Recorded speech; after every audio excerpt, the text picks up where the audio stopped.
¿Y qué de la... Y entonces vemos temas como la inmortalidad del alma. Nos morimos y todo aquí se acaba, o el alma continúa. ¿Qué es el Hades? El infierno, el Gehenna, el Tártaro. La escatología general. Hay varias lecturas bíblicas. Estamos hablando ahorita de las señales de la segunda venida de Cristo. Ya vimos la vez pasada, vimos algunas, y ahora vamos a ver otras que están en Marcos, en Pedro, en Juan. No leeremos todo, pero ahí está. ¿Qué dice Marcos? A este se le llama también el Sermón del Monte de los Olivos, porque pues, ahí estaba Jesús cuando lo predicó. Y es una colección de dichos de Jesús, de sermones de Jesús. Cuando le preguntan, y como que así, como a escondidas, le preguntaron aparte, a ver, señor, ven, ven, ven, dinos, ¿cuándo serán estas cosas? ¿Y qué señal habrá cuando todas estas cosas hayan de cumplirse? Y lo primero que hace Jesús es responderles y les dice, miren, que nadie os engañe. Vendrán muchos en mi nombre diciendo, yo soy el Mesías, o sea, Cristo, y engañarán a muchos. Mas cuando oigáis de guerras, rumores de guerras, no os turbéis. Es necesario que suceda así, pero aún no es el fin. Porque se levantará nación contra nación, reino contra reino, habrá terremotos en muchos lugares, habrá hambres, alborotos, principios de dolores son estos. Pero mirad por vosotros mismos, porque os entregarán en los concilios y en sinagogas, os azotarán delante de gobernadores y de reyes, os llevarán por causa de mí para testimonio a ellos. Y es necesario que el Evangelio sea predicado antes a todas las naciones. Pero cuando os trajeren para entregaros, no os preocupéis por lo que habéis de decir, ni lo penséis, sino lo que os fuera dado en aquella hora, eso hablar. Porque no sois vosotros los que habláis, sino el Espíritu Santo. Si ustedes se preocupen, el Espíritu Santo les va a decir que hablar.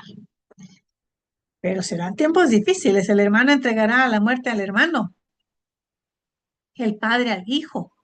Se levantarán los hijos contra los padres y los matarán. Seréis aborrecidos de todos por causa de mi nombre. Mas el que persevere hasta el fin, éste será salvo. Pero cuando veáis la abominación desoladora, de esa que habló el profeta Daniel, puesta donde no debe estar, el que le entienda, entonces los que estén en Judea huyan a los montes. El que esté en la azotea no descienda a la casa, ni entre para tomar algo de su casa. Y el que esté en el campo no vuelva atrás a tomar su capa. Mas hay de los que estén en cintas y de las que críen en aquellos días. Orad pues, que vuestra huida no sea en invierno, porque aquellos días serán de tribulación cual nunca ha habido desde el principio de la creación que Dios creó hasta este tiempo, ni la habrá. Y si el Señor no hubiese acortado aquellos días, nadie sería salvo. Mas por causa de los escogidos que él escogió, acortó aquellos días.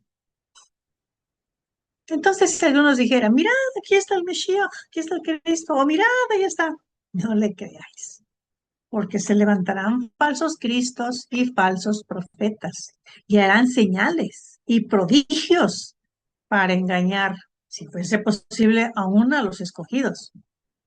Mas vosotros, mirad, os lo he dicho todo antes. Bueno, yo creo que los discípulos se han de haber quedado un poco espantados, ¿no? Igual que nosotros, el Señor. Menos mal que esos días van a ser acortados. En la lección pasada empezamos nuestro estudio de las señales de los tiempos. Vimos que estas señales no están en función de predecir la historia, no son como Nostradamus, hay que investigar a ver qué dice Nostradamus a los tiempos, no, sino de entender nuestro tiempo. Aunque es posible que por medio de las señales nos podamos ubicar en el tiempo, también con referencia al futuro. Sin embargo, el fin no es predecir, sino entender, comprender por qué están ocurriendo las cosas.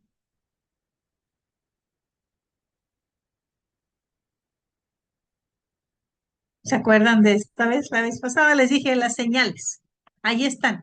¿Pero para qué están? Pues para darnos información, ¿no? Si vamos a 95, cuidado porque nos pueden multar, pero si vamos a 30, pues tampoco. Digo, hay que medir, pero lo máximo es 90. Y dice que demos vuelta a la derecha. Decimos, no, yo no quiero derecha, voy a la izquierda. Bueno, bajo tu propio riesgo, pero ahí te estoy diciendo que des vuelta a la derecha. O si pues no tenemos mucha gasolina, de pronto vemos esa señal, ay, qué bueno, ya habrá gasolina. Pero ¿qué pasa cuando hay una señal que no entendemos? Digo, ay, pero esa señal está en chino, pues está en chino y no sé chino, ¿qué querrá decir? Entonces nos quedamos, pues ahí está la señal, pero no somos capaces de entenderla y entonces no podremos seguirla. Ah, este ya es un idioma un poquito más común y ahí dice look left. Que veamos a la izquierda. Bueno, y es que la señal completa en realidad es esta, escribe la corte. Ahí está en chino, pero también está en caracteres latinos y además en español para que sepamos, bueno, español y en inglés, para que sepamos qué es look left. Ya entendemos, ahora sí. Las señales, decíamos que Jukema las divide así, entre signos o señales que muestran la gracia de Dios, signos señales que indican oposición a Dios y signos señales que indican el juicio divino. No se dan en orden, sino que se revuelven. Tenemos la proclamación del Evangelio a todas las naciones, que provoca oposición en muchos lugares. La salvación de la plenitud de Israel, bueno, vamos a ver de qué se trata eso, pues la gracia de Dios, indudablemente. La oposición, pues la tribulación, la persecución en contra de los creyentes. Y lamentablemente también la apostasía, personas que una vez fueron parte del grupo y luego se van y se vuelven incluso enemigos. Pero el enemigo número uno va a ser el anticristo, que decimos puede ser un grupo, un movimiento, un sistema. Luego lo vemos. Pero también señales que indican el juicio. Las guerras, los terremotos, el hambre.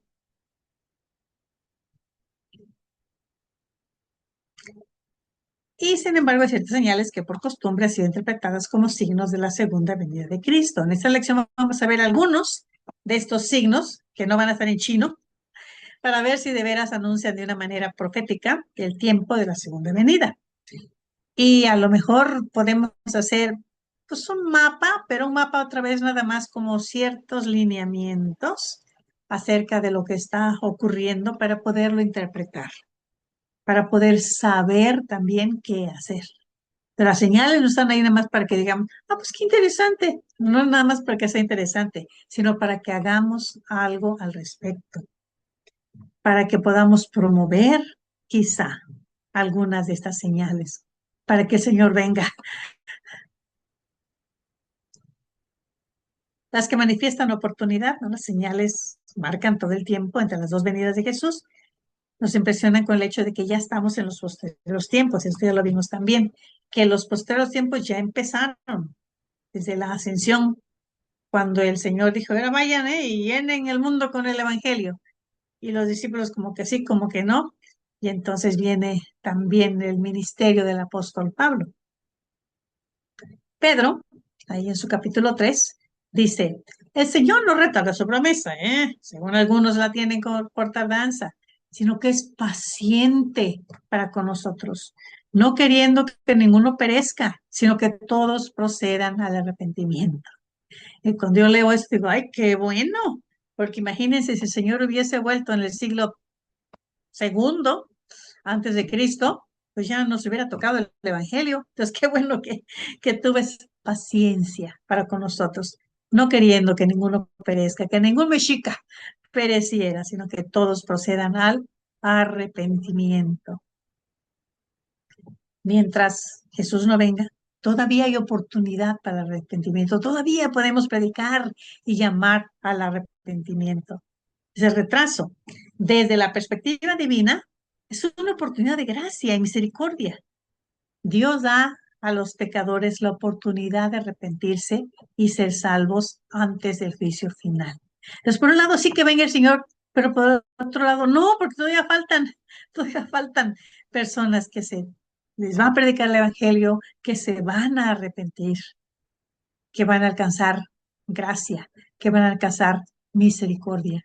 Y por ellos, mejor que se espere un poquito más. La predicación del Evangelio a todas las naciones, la activa presentación de esta oportunidad es una de las señales que la Biblia nos da para entender nuestro tiempo, a fin de que nos preparemos para esa segunda venida de nuestro Señor. Y sin embargo, no está en función de poder fijar la fecha de su venida. No podemos decir, a ver, Señor, ya se predicó el Evangelio a todos lados, sí, quizá no personalmente, pero ya mandamos los mensajes por internet. Ya, Señor, ya ven. No, no es que esté en función de poder fijar la fecha de la venida, sino que es una de las señales que la Biblia nos da, que esa predicación del Evangelio va a saturar las naciones. Entonces, cuando vemos que hay misioneros que van a regiones donde nunca antes ha estado ningún creyente, ¡ay! Ya, sí, que continúe. Y aquí estamos nosotros para apoyar esos esfuerzos por llevar el Evangelio, para que el Señor venga. Tanto la universalidad del Evangelio como el hecho de su extensa predicación son aspectos enfatizados en las palabras de Jesús. Él mismo lo dijo. Me van a ser testigos, ¿eh? Empezando aquí, en Jerusalén, aquí en Judea, en Samaria, luego se va a ir alargando, hasta lo último de la tierra, hasta América. El hecho de que el Evangelio es para todas las naciones, no solamente para una, es una parte importante del valor de esta señal. Es para todos. Todos estamos incluidos allí. El Evangelio es universal. La buena noticia es para todos. Y ese es el principio que vamos a ver aquí en Romanos y en todo, bueno, desde el Antiguo Testamento. La buena noticia, la salvación, la bendición es para todas las naciones. El Evangelio, según las palabras de Jesús, ha de convertirse en una fuerza que debe ser tomada en cuenta por todas las naciones. La predicación del Evangelio a todas esas naciones es, de hecho, una de las características más sobresalientes de nuestra época. La verdad es que quizá hay algún pueblo por ahí por descubrir en alguna montaña perdida, quizá en la India o en China, pero realmente pueblos desconocidos como antes, pues no. Y sin embargo, tenemos que reconocer que algunas de esas regiones, pues no están tan bien comunicadas. Me está comentando ahorita mi esposo, no tienen internet. Pues no, no tienen internet. Entonces hay que ir. Todavía el principio de que hay que ir, hay que enviar misioneros, hay que apoyar la obra evangelística. Todavía tenemos que pensar en esto, de que la predicación del evangelio se tiene que dar de manera presencial. Entonces no podemos decir, no, pues ahorita más les mandamos todo por internet. No, porque internet no está en todos lados. Y aunque estuviera, nada sustituye la predicación, el testimonio personal. Es toda la época, desde la primera venida hasta la segunda, será marcada por esta señal. Íntimamente relacionada con esa señal, hallamos otra, y esta es la plenitud de la salvación de Israel. Y esta señal ha causado divisiones de opinión. Aunque nosotros dijéramos que Israel pudiera ser contado entre las naciones, ¿no? Pues una nación más, ¿no? Esto no corresponde con los hábitos lingüísticos del mundo en el tiempo bíblico. Y tenemos que ver cuando la Biblia, pues sobre todo en el Nuevo, dice Israel, ¿a qué se refiere? Sobre todo porque hubo un momento en la historia del pueblo de Israel donde Israel se refería a las tribus que no eran de Judá. Entonces decían el reino de Israel y el reino de Judá, los israelitas y luego fueron los judíos. Pues ahora, bueno, ¿quiénes son? ¿Son israelitas? ¿Son israelíes? ¿El pueblo de Israel comprende a los judíos o ya no? ¿Qué pasa con esos grupos que se están encontrando en India, por ejemplo, o en China, que dicen que son judíos o que son israelitas? Judíos no, son israelitas. Entonces, ¿qué tenemos que estudiar? ¿Qué quiere decir esto de la plenitud de la salvación de Israel? Y los nombres son muy importantes. El vocablo naciones siempre quiere decir las otras naciones, los demás, los otros pueblos. Se habla de la salvación de Israel en un sentido diferente al de la predicación en general a todas las naciones. No es una nación más. Siempre se hizo la distinción. Por eso las palabras de Romanos 11, 25 al 26, hacen referencia a algo muy especial. Y quizá este es uno de los tópicos más controvertidos y apasionados de la escatología.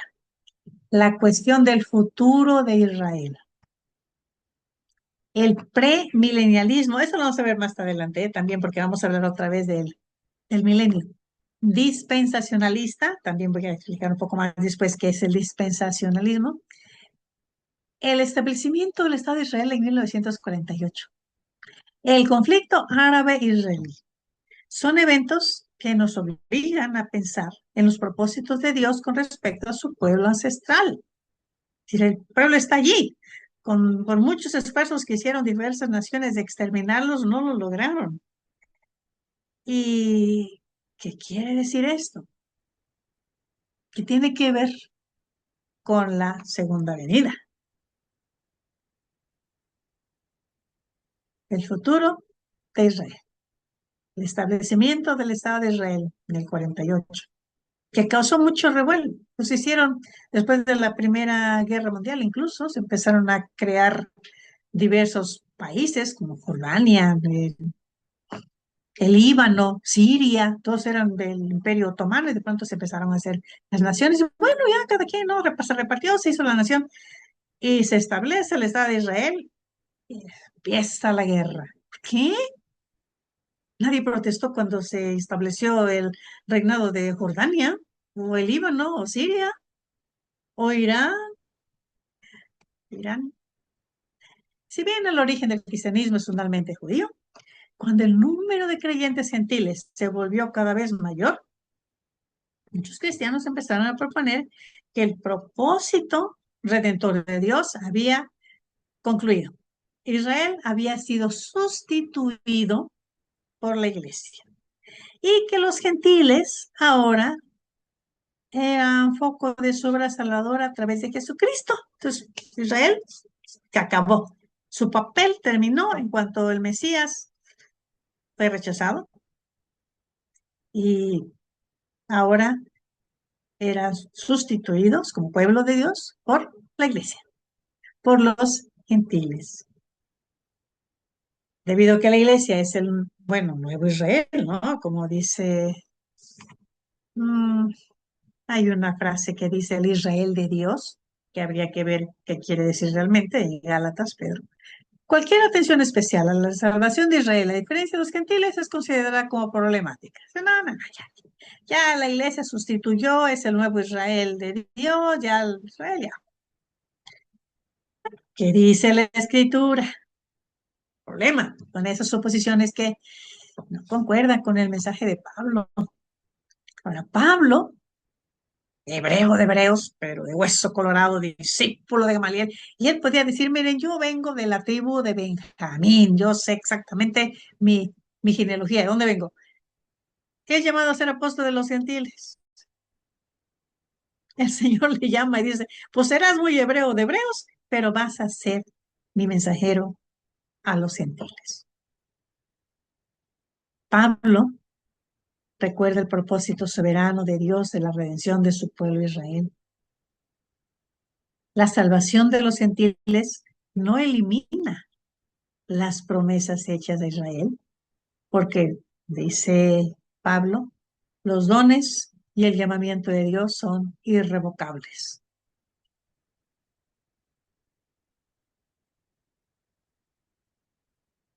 dice Romanos. Por tanto, pregunto, ¿ha rechazado Dios a su pueblo? De ninguna manera, señores. Dios no ha rechazado a su pueblo. Al que conoció desde el principio, en este tiempo ha quedado un remanente escogido por la gracia de Dios. Entonces pregunto, ¿acaso tropezaron de tal modo que cayesen del todo? De ninguna manera.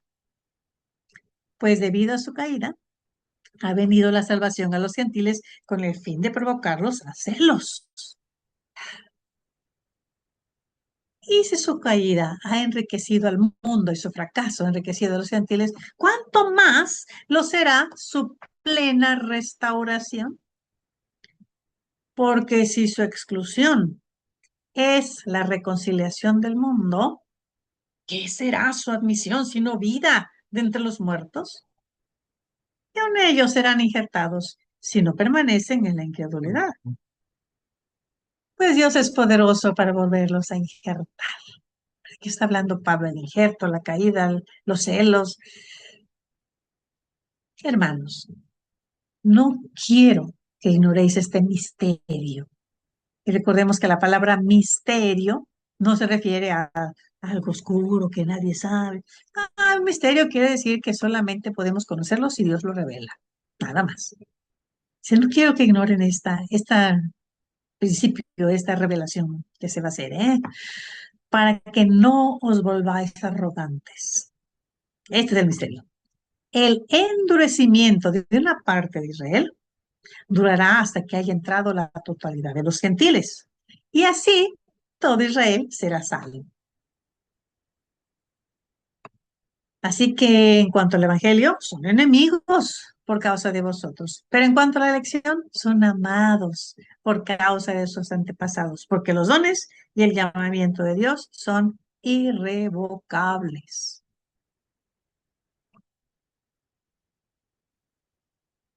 De hecho, el contraste entre la incredulidad de Israel y la salvación de los gentiles pues plantea la pregunta del futuro de Israel de manera crucial. Si el misterio de Cristo, escondido por siglos, pero revelado en la plenitud de los tiempos, pues incluye el propósito invencible de Dios de salvar al pueblo escogido, pero de cada tribu, lengua y nación. Pues ya aquí hay también un cambio. El pueblo elegido, sí, pero de cada tribu, lengua y nación, como dice Pablo a los Efesios. Sin embargo, aunque el Antiguo Testamento promete un futuro de derramamiento de bendición sobre las naciones, ya dijimos la vez pasada, desde Abraham, dice, en ti serán benditas todas las naciones y en tu simiente todas las naciones de la tierra, pues debe observarse que estas promesas no excluyen al pueblo de Israel. Pues dice Pablo, de ninguna manera. En ninguna parte el Antiguo Testamento sugiere que la salvación de las naciones gentiles ocurrirá de tal forma que el pueblo de Israel será dejado atrás y olvidado, usado nada más para que llegue de la tribu de Judá, de la familia de David, el Mesías, y luego ya, adiós. No hay esto. Más bien, la promesa del Antiguo Testamento de una futura incorporación de todos los pueblos de la tierra incluye la promesa de restauración y salvación de Israel. La promesa del Antiguo Testamento no era que Dios abandonaría a su pueblo Israel para poner en su lugar a las otras naciones como el objeto de su amor salvador. Sí, pues voy a desecharlos, voy a castigar, pero va a quedar un remanente. La promesa del Señor a Israel es que a través de él y no aparte de él, la bendición será extendida a todos los pueblos.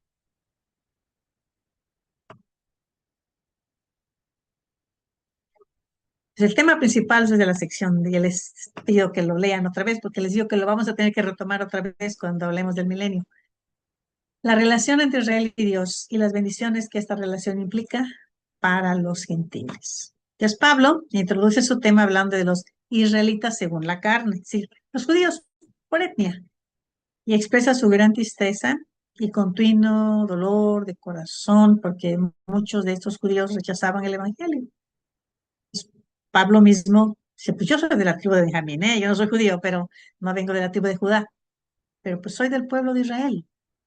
Mm, Y me entristece ver que mis hermanos rechazan el evangelio, que son israelitas según la carne, es decir, que por etnia son israelitas, judíos, benjaminitas.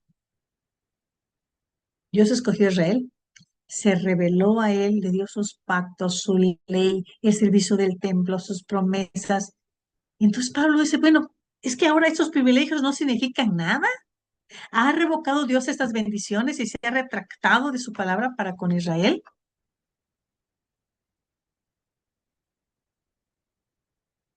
¿Qué sucedió con la relación entre Dios y Israel?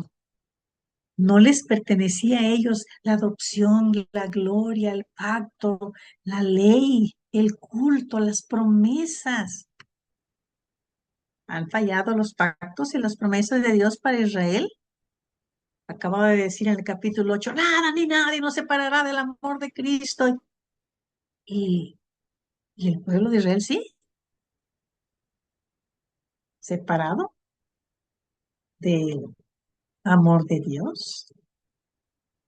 Si Dios se había retractado de su palabra anterior, pues las consecuencias serían nefastas, y no solo para los judíos, porque ¿cómo pueden los cristianos confiar en un Dios así para cumplir sus promesas? Pues para probar que la palabra de Dios para con Israel no ha fallado, Pablo aclara, bueno, ¿quién es Israel? ¿Quiénes son contados delante de Dios como descendientes de Israel? Está aquí en Romanos, también está en Efesios, también está en Gálatas. Pablo explica que no todos los que descienden de Israel son israelitas, ni por ser descendientes de Abraham son todos hijos. Si no son israelitas todos, y cada uno de los descendientes biológicos de Abraham, ¿quiénes son israelitas? ¿Quiénes son los verdaderos hijos de Abraham? Y decía tanto en Efesios como en Gálatas y aquí en Romanos, Pablo explica quiénes son los verdaderos hijos de Abraham. No los hijos según la carne, dice el apóstol, sino los que son hijos según la promesa, son contados como descendientes. Y habla de las historias de Isaac, Ismael, Esaú, Jacob, pues según por sangre, todos ellos, hasta Ismael, son hijos de Abraham según la carne. Pero Pablo demuestra que incluso entre los descendientes biológicos de Abraham, Dios decide quiénes serán benefactores de sus promesas. Dice, sí, a Ismael, le dice a Abraham, sí, lo voy a bendecir porque es tu hijo y he escuchado tu ruego, tu súplica, pero en Isaac te será dada la descendencia de la promesa. Y bueno, Esaú y Jacob eran gemelos. Bueno, Esaú nació primero, no tiene la primogenitura, pero la promesa para Jacob. Entonces, incluso entre los descendientes biológicos de Abraham, Dios decide quiénes serán los portadores de la promesa. Entonces, no basta, ese es el argumento de Pablo, que ser hijo de Abraham según la carne, sino son los hijos según la promesa. Entre los descendientes biológicos de Abraham hay algunos que son hijos según la carne y otros que son hijos según la promesa. Entonces, la palabra de Dios y sus promesas de Israel no han fallado, pues estas no se dirigían a cada hijo de Abraham, de uno por uno, sino solo a descendientes según la promesa. Y ese es el punto que está haciendo Pablo. Si son hijos biológicos, pues sí son hijos biológicos, pero los verdaderos hijos de Abraham son los hijos según la promesa. El capítulo 11, entonces, por eso Pablo dice, bueno, a ver, ¿ha desechado Dios a su pueblo? Pues Dios estaría anulando su pacto si la nación judía fuera desechada en su totalidad. Por eso dice de manera muy enfática, en ninguna manera. Pablo me dice, pues yo mismo soy israelita y he alcanzado salvación. Si lo que pasa es que, tal como en el tiempo de Elías, hubo un remanente fiel que dice no había doblado su rodilla ante Baal, ahora hay un remanente escogido por gracia. Recuerdan la historia, ¿no? Está Elías, Señor, ya nadie ha sido fiel, nada más quedo yo. Dice, no, no, no, no, no, hay un remanente que no ha doblado su rodilla ante Baal. Entonces podrían decir los de alrededor, pero Señor, ya todos los judíos nos persiguen y pues pidieron a Pilato que mataran al Mesías. Hay un remanente, hay un remanente. Este remanente fue escogido para no ser endurecido, en contraste con los judíos endurecidos. ¿Por qué Dios querría dar este endurecimiento y espíritu, dice, de estupor, a su propio pueblo, para destrucción total y final de Israel? La respuesta de Pablo dice no, de ninguna manera. Israel no tropezó para caer total y definitivamente y ser desechado. Antes bien, en los santos propósitos de Dios, dice, el tropiezo del pueblo sucedió para traer la salvación a los gentiles, con lo cual Dios pretendía provocar a celos a los judíos, porque los gentiles, ahora ya también ellos son parte del pueblo de Dios, ¿sí? ¿Tú rechazaste al Mesías? Pero no todos, no todos. En resumen, Romanos muestra este orden de sucesos, pero interconectados. El pueblo de Israel es endurecido y parcialmente desechado. Y debido a esto, la salvación viene a los gentiles mediante la fe. Y Dios llama pueblo mío a quien no era pueblo. Debido a esto, los judíos son provocados a celos por las bendiciones mesiánicas que eran originalmente para ellos, pero que ahora son derramadas sobre los gentiles, cosa que parece haber sido la intención de Dios desde un principio, no era nada nuevo. Ellos leyendo bien, pues vemos que ya había sido prometido así a Abraham. La siguiente pregunta, bueno, es, ¿en qué resultarán estos celos que Dios está provocando en los gentiles, en los judíos, por su relación con los gentiles? ¿Regresarán los judíos a escuchar la voz de Dios? Pablo empieza a responder. Dice, miren, si su transgresión es la riqueza del mundo y su defección, la riqueza de los gentiles, es su caída, su apartamiento, su rechazo del Mesías, ¿cuánto más suplen la restauración? Porque si su exclusión es la reconciliación del mundo, pues ¿qué no será su admisión sino vida de entre los muertos? Dice, vean de manera lógica. Entonces, el futuro de Israel, ¿qué quiere decir eso? Y luego todo Israel será salvo. Porque Pablo ha insistido en que Israel no se identifica por puras características naturales o étnicas o biológicas, sino que el verdadero Israel es el Israel por adopción, de la promesa. Es la idea, o dejemos, no es original de esta carta, también ya Pablo lo dijo a los Gálatas, y Pablo cuenta cómo el verdadero Israel, los hijos de Abraham, o sea, los hijos de la promesa, los hijos del pacto, esos son los verdaderos. Los hijos de Jacob, según la carne, pueden llegar a serlo también, siendo injertados por la fe en el verdadero tronco, que es Cristo.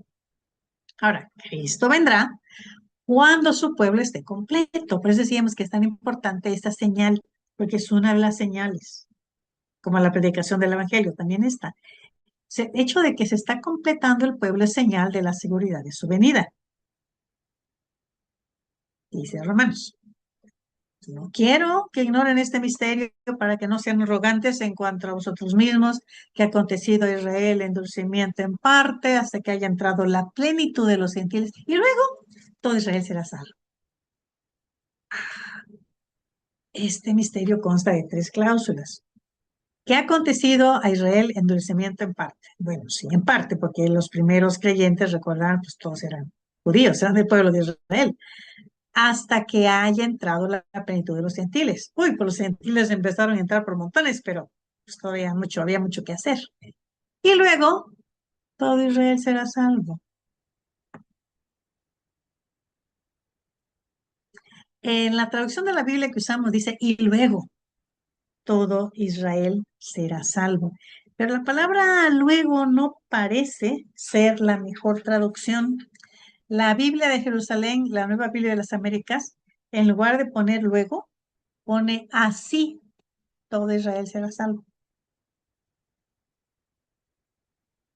Vamos al griego. Aquí cuando tengamos dudas, y aunque no tengamos dudas, si manejamos el griego, aquí irá el griego. ¿Qué dice el griego? Yo les puse aquí el trocito de una Biblia interlineal y pues creo que griego podemos leer todos, ¿no? Desde la secundaria nos enseñaron cuando menos el alfabeto, ¿no? Aquí está la pi, ya lo reconocieron, ¿no? Pi, dice paz. Aquí dice Israel, bueno, aquí será el salvo. Y aquí está la palabrita, esta, jutos, jutos, que quiere decir así.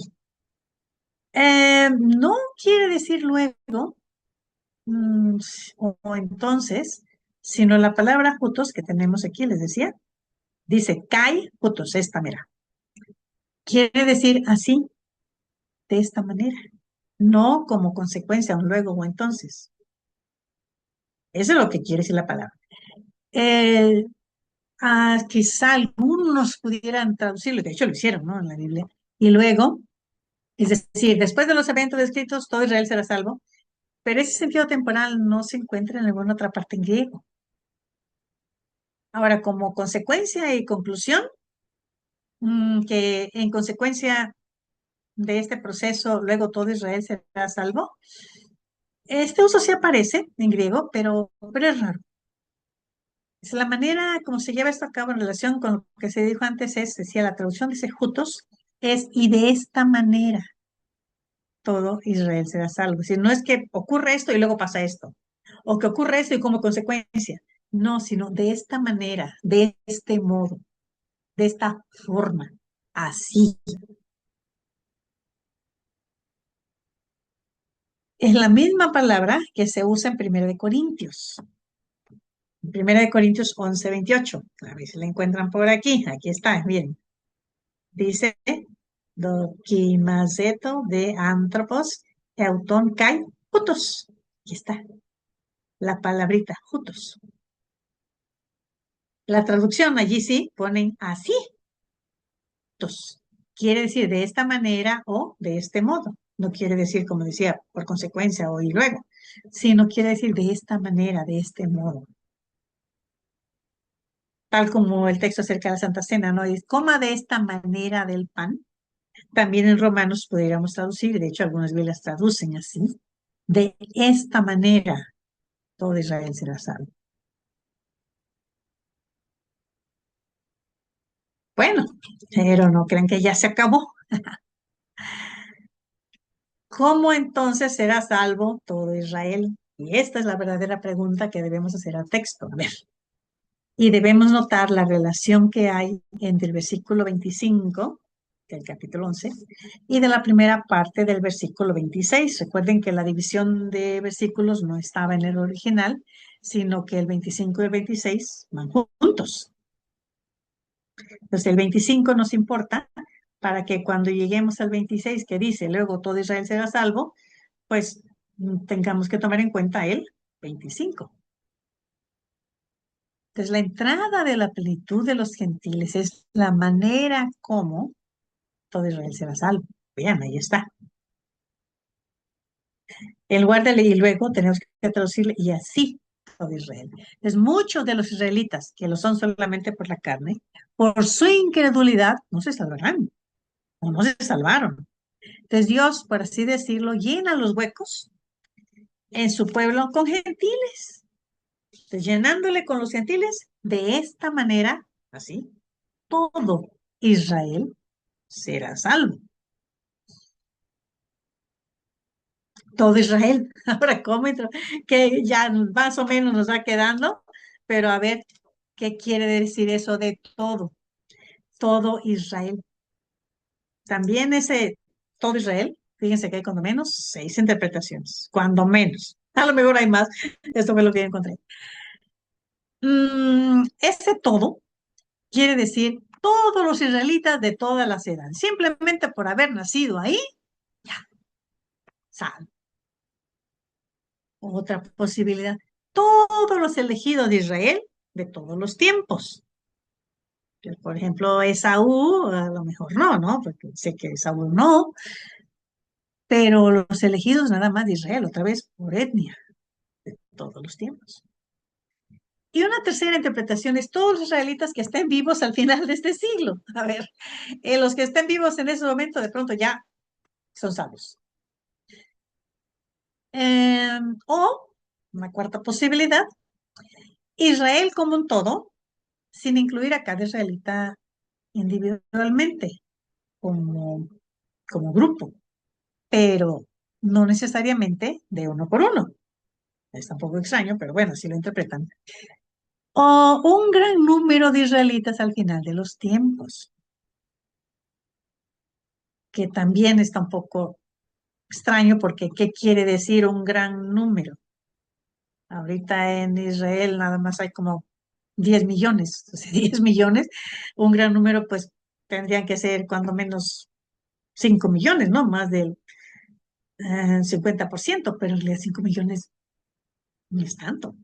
Entonces, ¿qué quiere decir con un gran número? Los que están en la diáspora se incluyen, no se incluyen. O un Israel redefinido para incluir judíos y gentiles creyentes en Jesús, que son seis posibilidades. Cuando dice todo, todo Israel. ¿Qué les parece? Israelitas de todas las edades, entonces todos, nomás premia.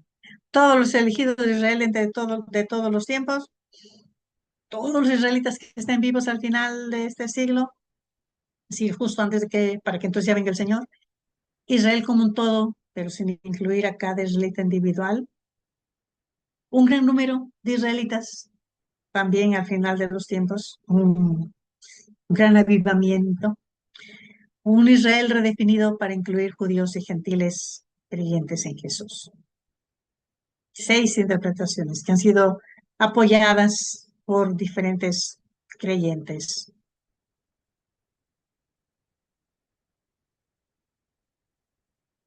Hodge resume así las posturas. Hodge, hemos hablado de él antes, es un gran teólogo presbiteriano. Dice, el apóstol no predijo ninguna conversión futura notable de la nación judía, sino que simplemente declaró que el endurecimiento o el cegamiento de la nación no fue tal como para impedir que muchos judíos entraran en la iglesia cristiana mientras los gentiles continuaran entrando. Así, todo el verdadero Israel, tanto judíos como gentiles, habrá de ser finalmente salvo. Les incluye a todos. El segundo punto de vista general supone que el apóstol, por el contrario, predice una conversión grande en general del pueblo judío, un gran avivamiento que tendría lugar cuando la plenitud de los gentiles hubiera sido traída y que hasta entonces y no antes habrán de cumplirse plenamente aquellas profecías que hablan de la salvación de Israel. Entonces está esperando a que también entren todos los que van a entrar de parte de los gentiles para que luego haya esa conversión grande, ese gran, como un avivamiento general del pueblo judío.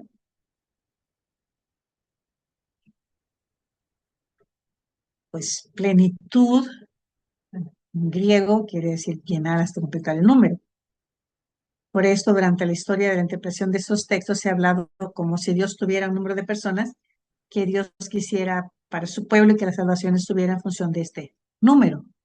Pero número, otra vez, ¿qué quiere decir? ¿Es aritmético? 1, 2, 3, 4, 5. ¿O quiere decir nada más un conjunto, un grupo?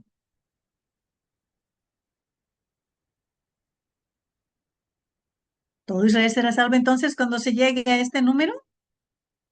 Bueno, el número es desde luego el número de los elegidos. Hay algo de verdad en esta afirmación, pero dice el maestro, no creo que este sea el sentido del texto. Más bien, según el contexto total de esta sección de la Carta de los Romanos, Pablo habla aquí como si lo que dice fuera una extensión de esa ilustración de las ramas de olivo que fueron injertadas para formar parte del árbol. ¿Recuerdan?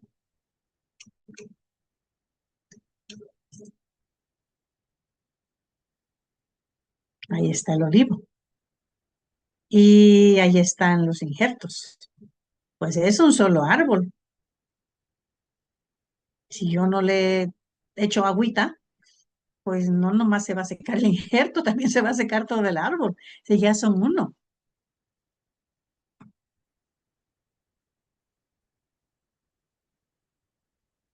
Por medio de injertos, sean del olivo doméstico cultivado o del silvestre, Dios hace completo su pueblo y así, de esta manera, todo Israel será salvo.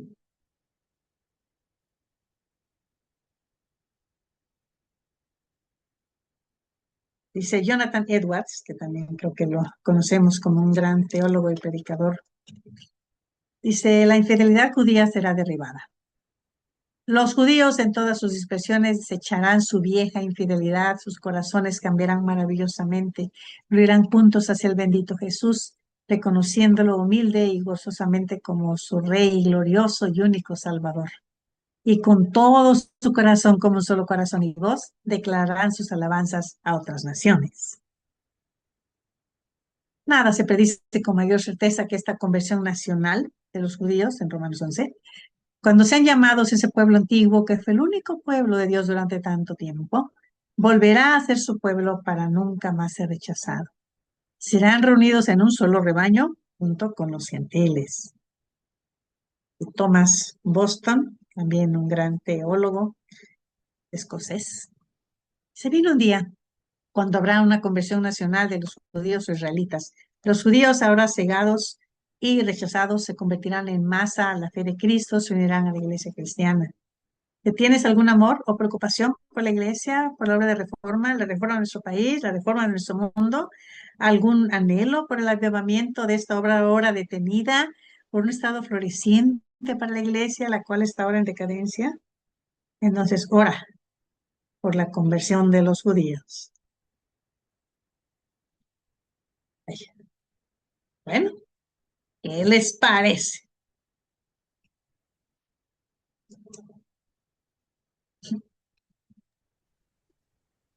¿Quedó un poco más claro o quedaron más confundidos? Clarísimo. A ver, aquí el abogado, digo, el licenciado.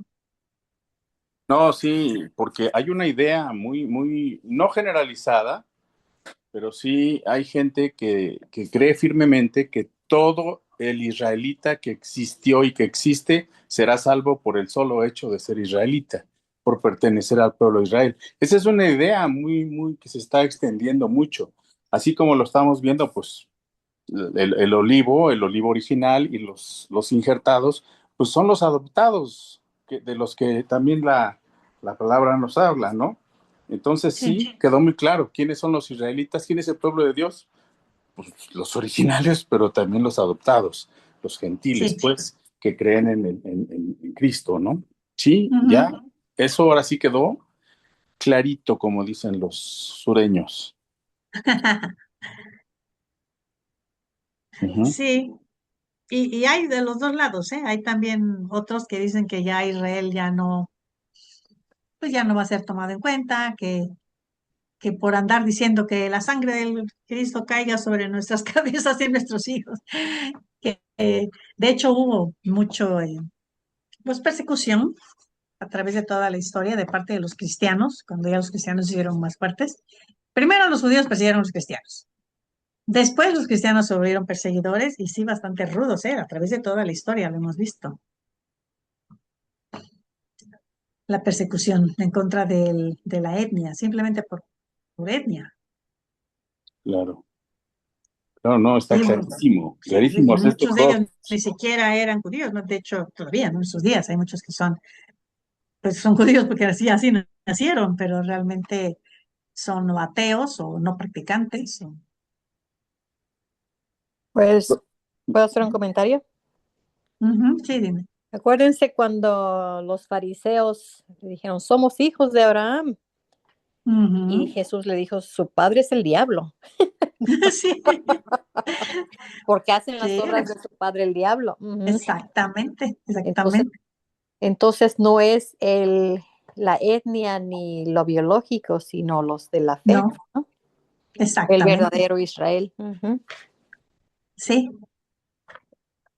No, y Sí, así estos dos renglones de los que dice el maestro, por medio de injertos, sean del olivo doméstico o del silvestre, Dios hace completo su pueblo y así, y lo entrecomilla, todo Israel será salvo. Injertados y del olivo e injertados. Ese es su pueblo. Punto, ¿no? Sí. Yep. Sí, así es. Sí, y sí, como digo, la enseñanza de Pablo está ahí muy, muy clara, ¿no? Ah,